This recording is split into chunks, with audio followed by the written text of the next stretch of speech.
Friday, 3rd of March, 1944. It's like a miracle.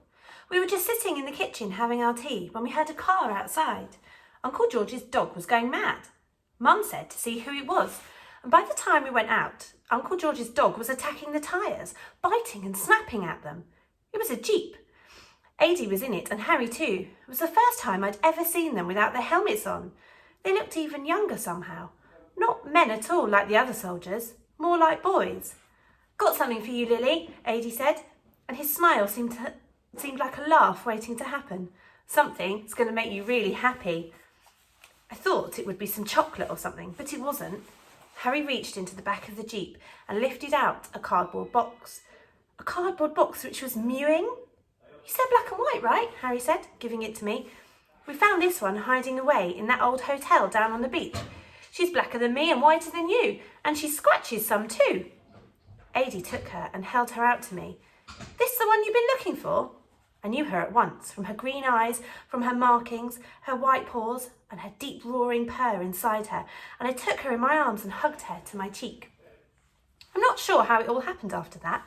I know I was crying a lot, then hugging Adie and Harry. I know they were about to get back in the Jeep when Mum came out.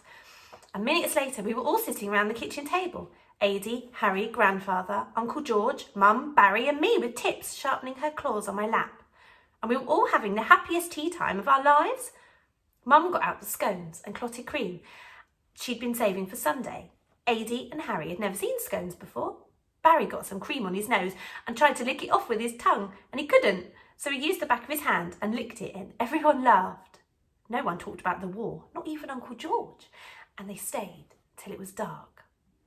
I walked with Adie out to the Jeep, Tips riding on my shoulder and clinging to me as if she'd never let go.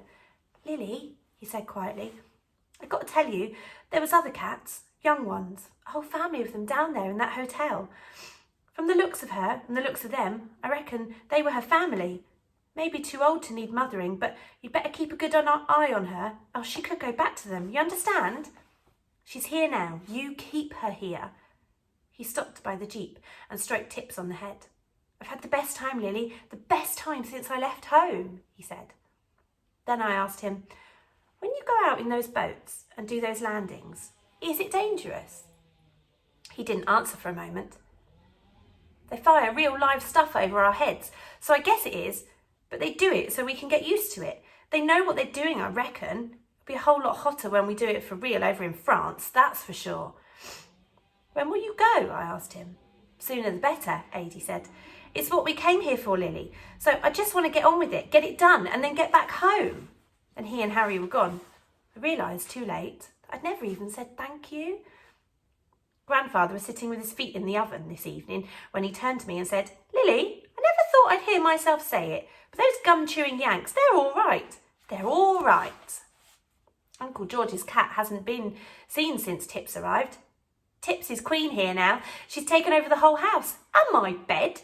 She's lying spread out on her feet right now, flexing her claws and looking at me as I'm writing. She never takes her eyes off me, and Adie was right.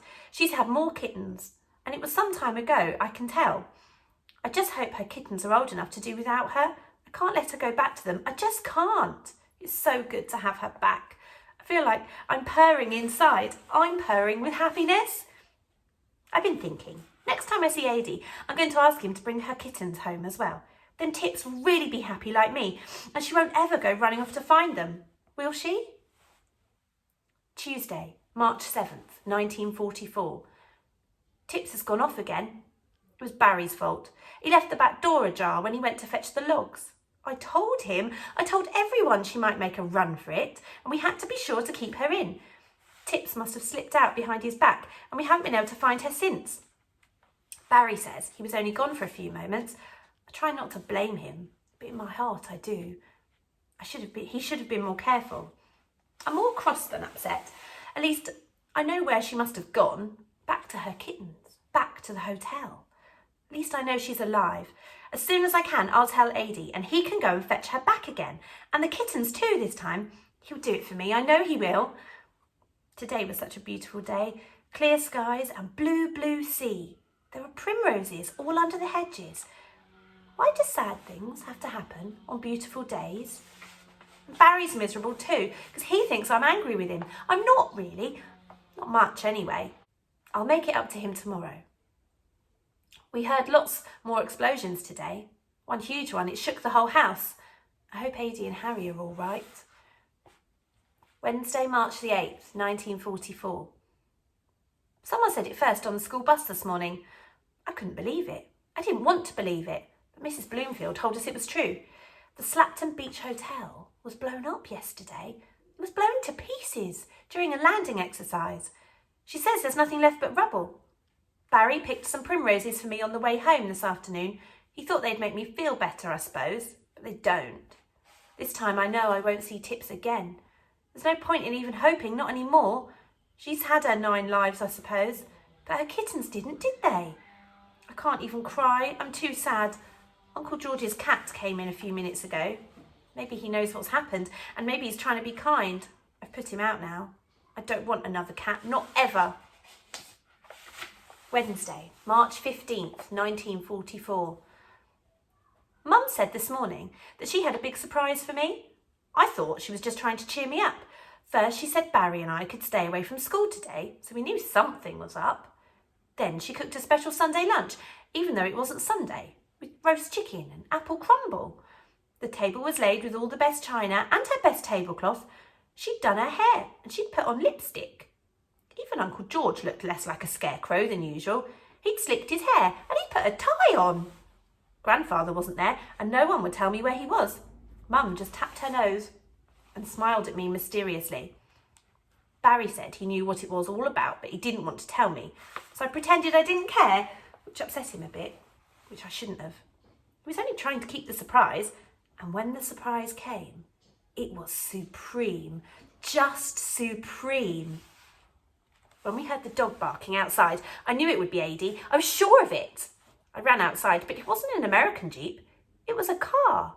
Grandfather's old Ford, still dusty from being in the barn, and someone was waving at me.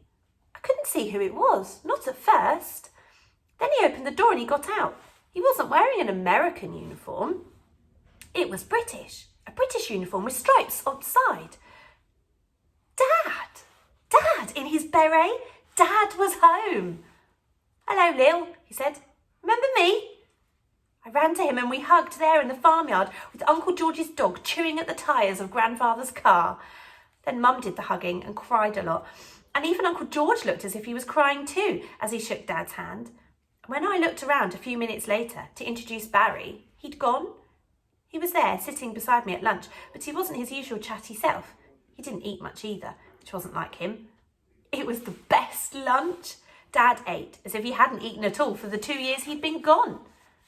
He said right at the start he wasn't going to say a word about Africa or Italy or the army.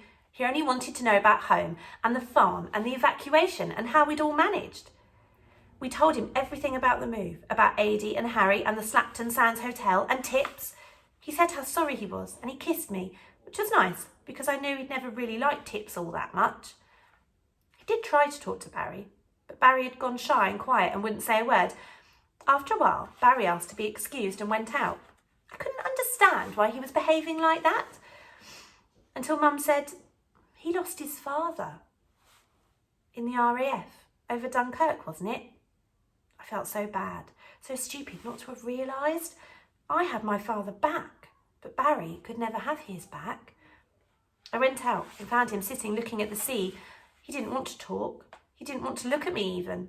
He didn't want me to stay though. He did want me to stay though, I could tell. I sat down beside him and we said nothing to one another for a long time, which is what only true friends can do. Barry cheered up that evening, but I wasn't that happy because Mum told me I had to move out of our room so Dad could sleep there. I'm sleeping on the sofa in the sitting room until Dad goes.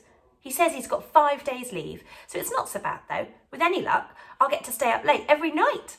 They can't exactly make me go to bed if they're all down here, can they? And anyway, it's not so bad. I've got the fire to look at and keep me warm. I know I shouldn't say this. I shouldn't even have thought it, but I did. When Dad arrived and I saw it wasn't an American Jeep, I remember I felt disappointed. When I saw it was Dad, I was happy, but I was sad too because it wasn't Adie. Well, that's wrong, I know it is. But I'm pleased my dad's back here and alive and well. I've missed him so much, and I know now that he's come home. We're a real family again. He's thinner than he was and he's lost some hair, but I won't tell him that. He wouldn't like it.